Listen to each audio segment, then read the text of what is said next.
Niba Imana ishobora kuzura umuntu wapfuye akongera akabaho, Imana ishobora kuzura ikintu cyose cyapfuye mu buzima bwawe. Urugo rwawe rwarapfuye, wagerageje ibishoboka byose, byaragoranye, byaranze. Inzozi zawe zarapfuye, hari ibyo wifuzaga kugeraho ariko waragerageje ibishoboka byose, ntacyo ubona uri kugeraho. Akazi ugerageje gukora biranga, icyo ugerageje gukozaho amaboko ntacyo ubona kivamo gisobanutse, byaranze. Akazi kawe karapfuye, business yawe yarapfuye, ibyo urimo byose byaranze, byarapfuye. Uburwayi bwakwatatse, nubwo abantu babona ugenda ariko ufite uburwayi bw'ibanga bukomeye cyane, bukurya, bukubabaje, uraryama ntusinzira, ntago worohewe muri makeya, ibintu byose byarapfuye.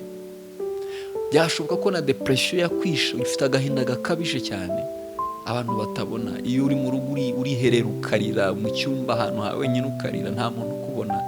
Ariko Imana yo mu ijuru ndagira nkubwire ngo haracyari ibyiringiro byo kubaho. Yobu ibice 14 yaravuze ngo haracyari ibyiringiro, igiti cyatema cyakongera kikabaho, kikongera kigashibuka kikabaho. Iyi si imeze gutya, ndagira nkubwire ngo ikintu gishoboka cyonyine wakora ni kimwe gusa, ni ukongera ukizera Imana, ni ukongera ukizera Kristo, ni ukongera ukagira ibyiringiro by'ubuzima.